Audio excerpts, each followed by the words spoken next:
ಎಲ್ಲರಿಗೂ ನಮಸ್ಕಾರ.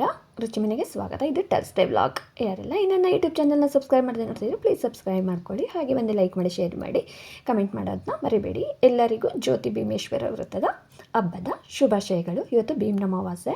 ನಾವು ಸ್ವಲ್ಪ ಬೇಗನೆ ಎಲ್ಲ ಎದ್ದು ಕೆಲಸ ಎಲ್ಲ ಮುಗಿಸಿ ಅಡುಗೆ ಮನೆಗೆ ಬಂದೆ. ಫಸ್ಟು ಅಡುಗೆ ಮನೆ ಮಕ್ಳಿಗೆ ಟಿಫನ್ ಮಾಡಿ ಕಳಿಸ್ಬಿಟ್ಟೋಣ, ಆಮೇಲೆ ಪೂಜೆ ಮಾಡ್ಕೊಳ್ಳೋಣ ಅಂತ ಹೇಳಿ ಮಾಮೂಲಿ ದೇವ್ರ ಮನೆಯಲ್ಲೆಲ್ಲ ರೆಡಿ ಮಾಡ್ಕೊಂಡಿದ್ವಿ. ಅಣ್ಣ ಬಂದು ದೀಪ ಹಚ್ಚಲಿ ಅನ್ನೋದಕ್ಕೋಸ್ಕರ ವೆಯ್ಟ್ ಮಾಡ್ತಾ ಇದ್ವಿ.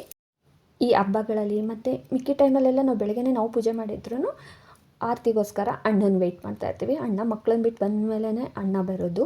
ಹಾಗಾಗಿ ಫಸ್ಟು ಟಿಫನ್ ಮಾಡಿಬಿಡೋಣ, ಆಮೇಲೆ ಪೂಜೆದು ಇದ್ದೇ ಇರುತ್ತಲ್ಲ ದೇವ್ರ ನೈವೇದ್ಯಕ್ಕೂ ಏನಾದರೂ ಮಾಡ್ಕೊಳ್ಳೋಣ ಅಂತ ಹೇಳಿ ಮಶ್ರೂಮ್ ಬಿರಿಯಾನಿ ಮಾಡೋಣ ಅಂತ ಅಂದ್ಬಿಟ್ಟು ಮಾಡ್ತಾಯಿದ್ದೆ. ಮಕ್ಳಿಗೆ ನೈಟೇ ಕೇಳಿದೆ ಏನಾದರೂ ಇವತ್ತು ಬೇರೆ ಕರೆದಿರೋ ತಿಂಡಿ ಏನೂ ತಿನ್ನೋ ಹಾಗಿಲ್ವಲ್ಲ, ಎಣ್ಣೆಯಲ್ಲಿ ಕರೆದಿರೋದು, ಅದಕ್ಕೋಸ್ಕರ ಏನೂ ಸ್ಪೆಷಲ್ ಬೇಡ ಇವತ್ತು ಅಂದ್ಕೊಂಡೇ ಇದ್ದೆ.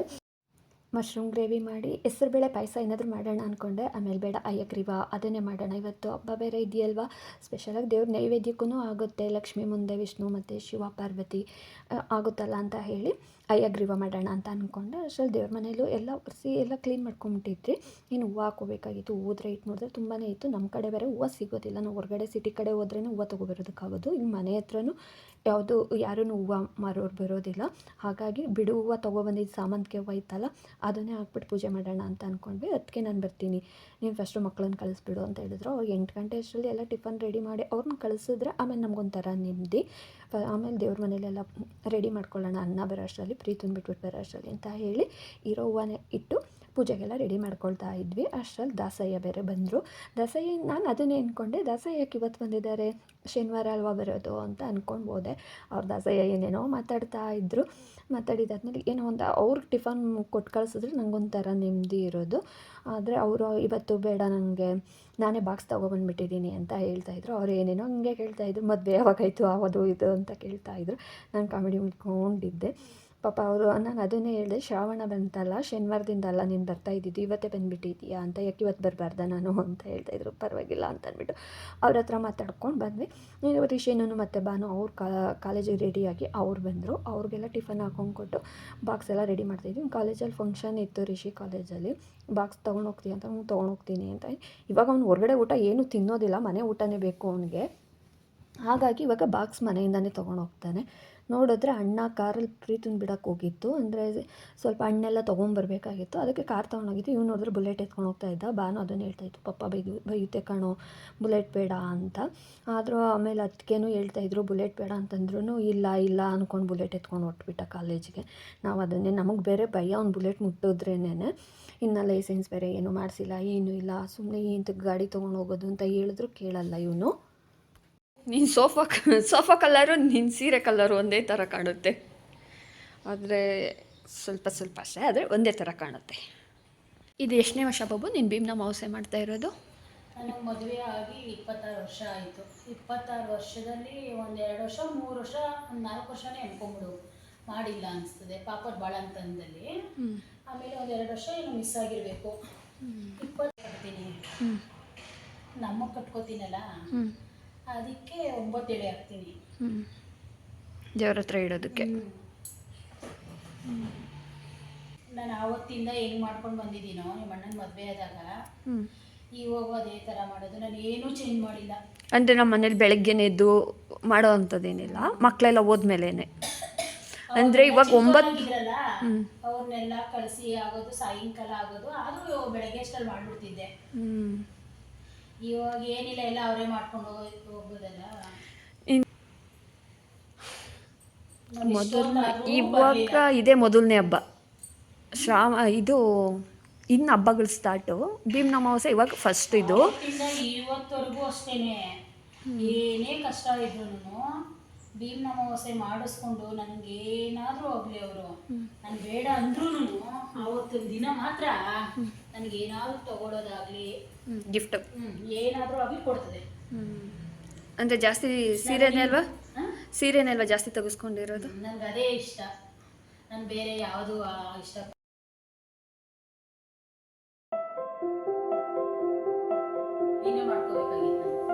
ಬೇಡ, ಇವಾಗ ಮಾಡ್ಕೊಂಡ್ರೆ ಸರಿ. ಅಂದರೆ ಇವಾಗ ಟೈಮಿಂಗ್ಸ್ ಇರೋದು ಬೆಳಿಗ್ಗೆ 5 ಗಂಟೆಗೆ ಬ್ರಾಹ್ಮಿ ಮುಹೂರ್ತ, 4:15, ಮತ್ತು ಇವಾಗ 9:45 12 ತನಕನೂ ಚೆನ್ನಾಗೈತೆ. ಮತ್ತು ಸಂಜೆ 4:45 6:15 ತನಕ ಅಮೃತಗಳಿಗೆ ಇದೆ ಬಾಬು. ಆ ಟೈಮಲ್ಲಂತೂ ಶ್ರೀಮ್ ಅಂತ 108 ಸಾರಿ ಲಕ್ಷ್ಮೀನ ನೆನ್ಕೊಂಡು ನಾವು ಬರೀ ಶ್ರೀಮ್ ಶ್ರೀಮ್ ಶ್ರೀಮ್ ಅಂತ 108 ಸಾರಿ ಹೇಳೋದ್ರಂತೂ ತುಂಬಾ ಒಳ್ಳೆಯದಂತೆ. ನಾವು ಇಷ್ಟು ದಿವಸ ಯಾವ ಪೂಜೆಗಳು ಮಾಡಿರ್ತೀವೋ ಅದು ಪ್ರತಿಫಲ ಎಲ್ಲ ಈ ದಿನ ದೊರಕುತ್ತೆ. ಅದು ಅಷ್ಟು ಚೆನ್ನಾಗಿರುತ್ತೆ. ಈ ಭೀಮ್ ಅಮಾವಾಸ್ಯೆಯಲ್ಲಿ 4:45 6:15 ತನಕ ಅದರೊಳಗಡೆ ನಾವು ಪೂಜೆ ಮಾಡಿ ಲಕ್ಷ್ಮೀ ಹತ್ರ ಪ್ರಾರ್ಥನೆ ಮಾಡಿಕೊಂಡು ಶ್ರೀಮ್ ಶ್ರೀಮ್ ಅಂತ 108 ಸಾರಿ ಹೇಳಿದ್ರೆ ತುಂಬಾ ಒಳ್ಳೆಯದು.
ಅಣ್ಣನೂ ಹಣ್ಣೆಲ್ಲ ತೊಗೊಂಡು ಬಂದರು. ಅದಕ್ಕೆ ಹೇಳ್ತಾಯಿದ್ರು, ನೀವು ಹೋಗಿ ಬೇಗ ರೆಡಿ ಆಗ್ಬಿಟ್ಟು ಬಂದ್ರಿ ಅಂತ ಹೇಳ್ತಾಯಿದ್ರು. ಬಾಳೆಹಣ್ಣು ಬೇರೆ ತುಂಬ ದೊಡ್ಡ ತೊಗೊಬಂದ್ಬಿಟ್ಟಿತ್ತು. ಇದನ್ನ ಹೇಗ್ರಿ ಇಡೋದು ತಟ್ಟೆಯಲ್ಲಿ ಇಟ್ಟು ದೇವ್ರ ಮನೇಲಿ ಅಂತ ಇದ್ರು. ಚೀಪೆಕಾಯಿ ಎಲ್ಲ ನಮ್ಮ ಮರದಲ್ಲೇ ಇದೆ. ನಮ್ಮ ಅಣ್ಣ ಹೋಗಿ ಚೀಪೆಕಾಯಿ ದುಡ್ಡು ಕೊಟ್ಟು ತೊಗೊಬಂದಿದ್ದಾರೆ. ಮನೆ ಹತ್ರನೇ ಹಣ್ಣಾಗೆಲ್ಲ ಉದುರುತ್ತೈತೆ. ಅಣ್ಣ ನೋಡಿದ್ರೆ ಹೋಗ್ಬಿಟ್ಟು ಚೀಪೆಕಾಯಿ ತೊಗೊಂಡಿದ್ರು. ಅದನ್ನು ಅದಕ್ಕೆ ಹೇಳ್ತಾಯಿದ್ರು, ಚೀಪೆಕಾಯಿ ಇನ್ನೆಂತಕ್ಕೆ ರೀ ತರಕ್ಕೆ ಹೋಗಿದ್ರಾ ಅಂತ. ಅಣ್ಣ ಗೊತ್ತಿಲ್ಲ, ಅವರೇ ಹಾಕ್ಬಿಟ್ಟಿದ್ದಾರೆ ಹಣ್ಣಲ್ಲಿ ಆ್ಯಪಲ್ ಮತ್ತು ಮೂಸಂಬಿ ಜೊತೆಗೆ ಅದನ್ನು ಹಾಕ್ಬಿಟ್ಟಿದ್ದಾರೆ ಅಂತ ಹೇಳ್ತಾಯಿದ್ರು. ನಾನು ಹಾಗೆ ಇನ್ನು ನೈವೇದ್ಯಕ್ಕೆ ಪ್ರಸಾದ ಮಾಡ್ಕೊಳ್ಳೋಣ ಅಂತ ಹೇಳಿ ಪ್ರಸಾದಕ್ಕೆಲ್ಲ ರೆಡಿ ಮಾಡ್ಕೊಳ್ತಾಯಿದ್ದೆ. ನಾನು ಇವತ್ತು ಲಕ್ಷ್ಮಿಗೆ ತುಂಬ ಪ್ರಿಯವಾದಿದ್ದು ಅಯ್ಯಗ್ರೀವ ಮಾಡೋಣ ಅಂತ ಹೇಳಿ ರಾತ್ರಿನೇ ನಾನು ಕಡಲೆಬೇಳೆ ಎಲ್ಲ ಸ್ವಲ್ಪ ನೆನೆಸಿಟ್ಟು ಒಂದು 2 ಅವರ್ ಹಿಂದೆ ನೆನೆಸಿಟ್ರೆ ಸಾಕು. ಅಯ್ಯಗ್ರೀವ ಮಾಡ್ಕೊಳ್ಳೋದಕ್ಕೆ ಕಡಲೆಬೇಳೆ ನೆನ್ಕೊಳ್ಳುತ್ತೆ. ಆದರೆ ನಾನು ಸ್ವಲ್ಪ ಚೆನ್ನಾಗಿ ನೆನ್ಕೊಂಡ್ಲಿ ಅಂತಂದ್ಬಿಟ್ಟು ನೈಟಲ್ಲೇ ನೆನೆಸಿಟ್ಬಿಟ್ಟಿದ್ದೆ. ಪ್ರಸಾದನ ಎಲ್ಲ ರೆಡಿ ಮಾಡ್ಕೊಂಡ್ಮೇಲೆ ದೇವ್ರ ಮನೇಲೂ ಎಲ್ಲ ರೆಡಿ ಮಾಡಿಕೊಂಡು ಅಣ್ಣನಿಗೋಸ್ಕರ ವೆಯ್ಟ್ ಮಾಡ್ತಾ ಇದ್ದಿದ್ದು. ಅಣ್ಣ ಬರಲಿ ಇನ್ನು ಪೂಜೆ ಮಾಡೋಣ ಅಂತ ಹೇಳಿ. ಬೆಳಗ್ಗೆನೇ ಪೂಜೆ ಮಾಡೋಣ ಅಂತಂದರೆ ನಮ್ಮ ಮನೆಯಲ್ಲಿ ಮಕ್ಳು ಹೋಗೋ ತನಕ ಆಗಲ್ಲ. ನಾವು ಇನ್ನು 5 ಗಂಟೆಗೆ ನಾವು ಪೂಜೆ ಮಾಡಬೇಕು ಅಂತಂದರೆ ಅಣ್ಣನೇ ದೀಪ ಹಚ್ಚಬೇಕು ಅನ್ನೋದು ಒಂದು. ಆಮೇಲೆ ಸರಿ ಅಂತಂದ್ಬಿಟ್ಟು ಕಾಯ್ತಾ ಇದ್ವಿ. ಅಷ್ಟರಲ್ಲಿ ಅಣ್ಣನೂ ಬಂದು ಎಲ್ಲ ರೆಡಿ ಮಾಡ್ಕೊಂಡಿದ್ದೆಲ್ಲ ಆಗಿತ್ತು ದೀಪಗಳೆಲ್ಲ. ಅಣ್ಣ ಬಂದು ದೀಪ ಹಚ್ಚೋದಕ್ಕೆ ರೆಡಿಯಾಗಿ ಬಂದರು. ಅಣ್ಣ ಈ ರೇಷ್ಮೆ ಬಟ್ಟೆ ಹಾಕ್ಕೊಂಡು ಪಂಚೆ ಮತ್ತು ಟವಲೆಲ್ಲ ಹಾಕ್ಕೊಂಡು ಬಂದು ಅದಕ್ಕೆ ಹೇಳ್ತಾಯಿದ್ರು, ಇದು ಬೇರೆ ಅಣ್ಣನ ಪಂಚೆದು ಸ್ವಲ್ಪ ಇರ್ಸು, ಹಾಗಾಗಿ ಪಂಚೆ ಕೊಟ್ಟಿದ್ಯಾ ಅಂದ್ಕೊಳ್ತೀನಿ, ಪೂಜೆಗೆ ನಿಮ್ಮ ಪ್ಯಾಂಟು ಶರ್ಟ್ ಹಾಕೊಂಡು ಕೂತ್ಕೊಳ್ತೀರಾ ಅಂತ ಅದಕ್ಕೆ ಹೇಳ್ತಾಯಿದ್ರು.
ಭೀಮ್ನ ಅಮಾವಾಸ್ಯೆ ಇವಾಗ 9:45 ಅಣ್ಣನೂ 9:45 ರೆಡಿಯಾಗಿ ಬಂದಿದ್ದು ದೀಪಾಚೆ. ಅಂದರೆ ಇವಾಗ 9:45 12 ಗಂಟೆ ತನಕ ಟೈಮ್ ಚೆನ್ನಾಗಿತ್ತಲ್ಲ, ಆ ಟೈಮೆಲ್ಲ ಮಾಡೋದಕ್ಕೆ. ಅಂದರೆ ಬೆಳಗ್ಗೆ 5:30 4 ಗಂಟೆಯಿಂದ 5:30 ಆ ಥರ ಎಲ್ಲ ಏನಿಲ್ಲ.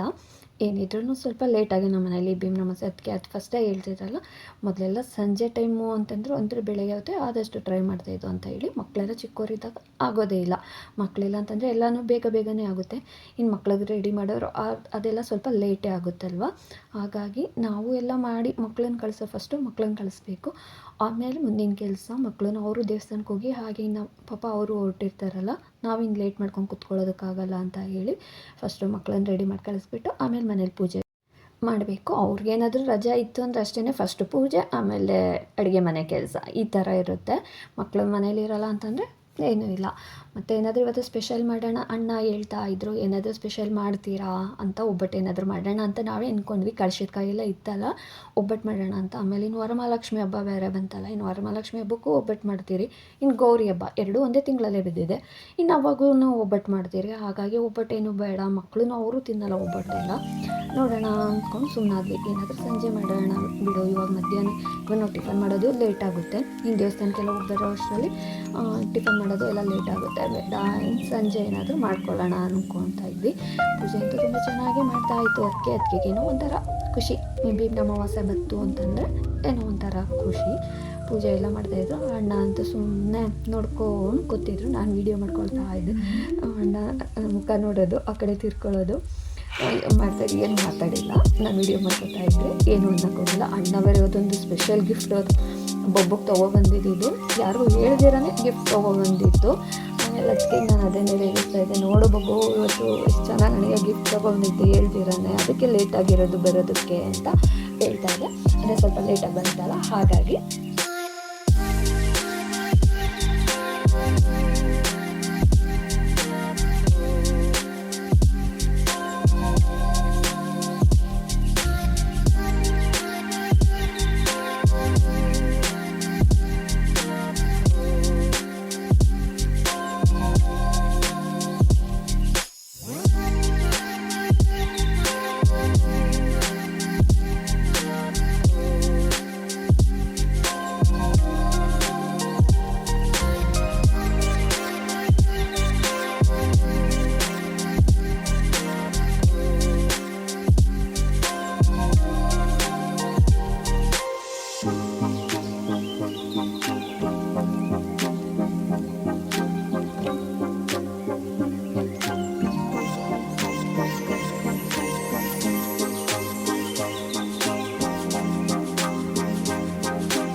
ಅಣ್ಣ ಯಾವಾಗಲೂ ಹೊತ್ತಿಗೆನೇ ದೇವಸ್ಥಾನಕ್ಕೆ ಕರ್ಕೊಂಡೋಗಿ ಅಲ್ಲೇ ಏನಾದರೂ ಕುಡ್ಸ್ಕೊಂಡು ಕರ್ಕೊಂಡು ಬರ್ತಾಯಿದ್ರು. ಆದರೆ ಈ ಸತಿ ದೇವಸ್ಥಾನಕ್ಕೆ ಹೋಗಿ ಬರೋಣ, ನನಗೆ ಅರ್ಜೆಂಟಾಗೆಲ್ಲ ಹೋಗಬೇಕು ಅಂತಾಯಿತ್ತು. ಅದು ದೇವಸ್ಥಾನಕ್ಕೂ ನೀವೇ ಹೋಗ್ರಿ ಆಗಲ್ಲ ಅಂತಾಯಿತ್ತು. ಹೊತ್ತಿಗೆ ಇವಾಗ ನೀವು ಬಂದಿಲ್ಲ ಅಂದರೆ ನೋಡ್ಕೊಳ್ಳಿ ಅಂತಾಯಿತು. ನನಗೆ ಬೇಜಾರಾಗುತ್ತೆ ಅಂತಾಯಿತು. ಆಮೇಲೆ ಅಣ್ಣ ಸರಿ ಬಂದ್ರಿ ಅಂತ ಹೇಳ್ತಾಯಿತ್ತು.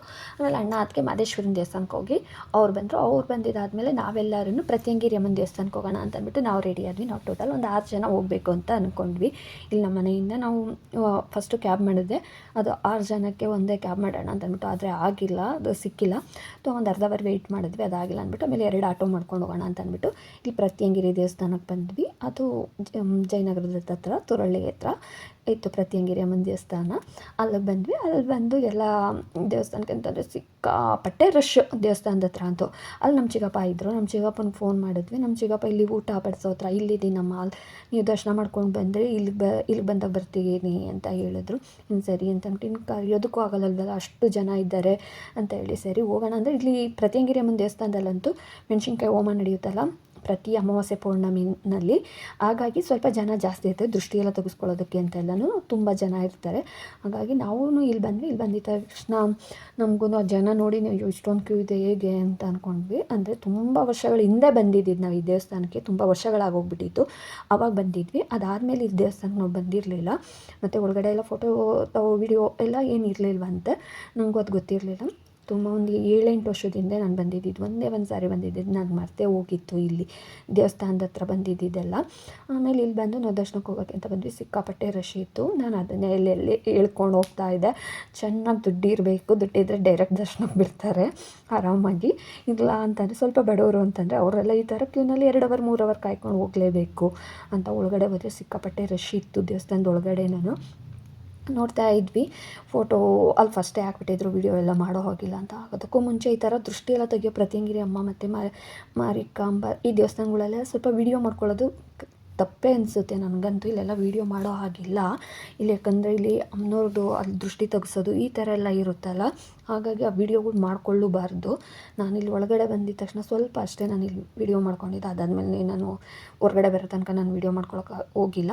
ಆಮೇಲೆ ದರ್ಶನ ಅಂತೂ ಬೇಗನೆ ಆಯಿತು, ಪರವಾಗಿಲ್ಲ. ಅಷ್ಟು ರಶ್ ಇದ್ರೂ ಅಂದರೆ ಯಾರೂ ನಿಂತ್ಕೊಳ್ಳೋ ಹಾಗಿರಲಿಲ್ವಲ್ಲ, ಆರಾಮಾಗಿ ಹೋಗಿ ದರ್ಶನ ಮಾಡಿಕೊಂಡು ಬಂದ್ವಿ. ಯಾಕೋ ನಾನು ಟಿಫನ್ ಮಾಡೋಕ್ಕೆ ತಟ್ಟೆಗೆ ಹಾಕ್ಕೊಂಡೆ, 2 ತುತ್ತು ತಿನ್ನೋ ಅಷ್ಟರಲ್ಲೇ ಯಾಕೋ ಬೇಡ ಅಂತ ಅನಿಸ್ತು. ದೇವಸ್ಥಾನಕ್ಕೆ ಹೋಗ್ಬಿಟ್ಟು ಬಂದಮೇಲೆ ತಿನ್ನೋಣ ಅಂದ್ಬಿಟ್ಟು ಹಾಗೆ ಎತ್ತಿಟ್ಬಿಟ್ಟಿದೆ.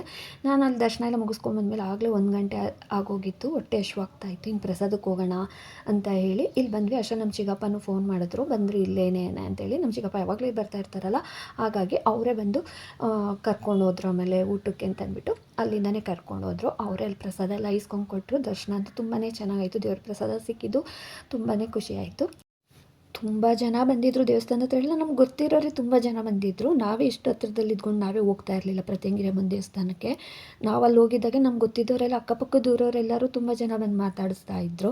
ಎಲ್ಲರ ಹತ್ರನೂ ನಾವು ಮಾತಾಡಿದ್ದೆಲ್ಲ ಆದಮೇಲೆ ಮತ್ತೆ ಕ್ಯಾಬ್ ಬುಕ್ ಮಾಡ್ಕೊಂಡು ಹೋಗೋಣ ಅಂತ ಅಂದ್ಬಿಟ್ಟು ವೆಯ್ಟ್ ಮಾಡ್ತಾ ಇದ್ವಿ. ಆಮೇಲೆ ಒಬ್ಬರು ಗೊತ್ತಿರೋರು ನಮ್ಮ ರಿಲೇಟಿವ್ ಏನೇನು ಅವ್ರು ಬಂದು ಮಾತಾಡಿಸಿದ್ರು, ಇವಾಗ ಬಂದ್ರಾ ಅಂತ ಹೇಳಿ. ಅವ್ರ ಹತ್ರ ಒಂದು ಸ್ವಲ್ಪ ಹೊತ್ತೆಲ್ಲ ಮಾತಾಡಿದ್ದೆಲ್ಲ ಆದಮೇಲೆ ಕ್ಯಾಬ್ ಬುಕ್ ಮಾಡಿಕೊಂಡು ಇವತ್ತೊಂದು ಭೀಮ್ ಅಮಾವಾಸ್ಯೆ ಇತ್ತು, ತುಂಬಾ ಚೆನ್ನಾಗಿತ್ತು. ಇಲ್ಲಿಗೆ ಇವತ್ತಿನ ವ್ಲಾಗ್ ಎಂಡ್ ಆಗ್ತಿದೆ. Thank you.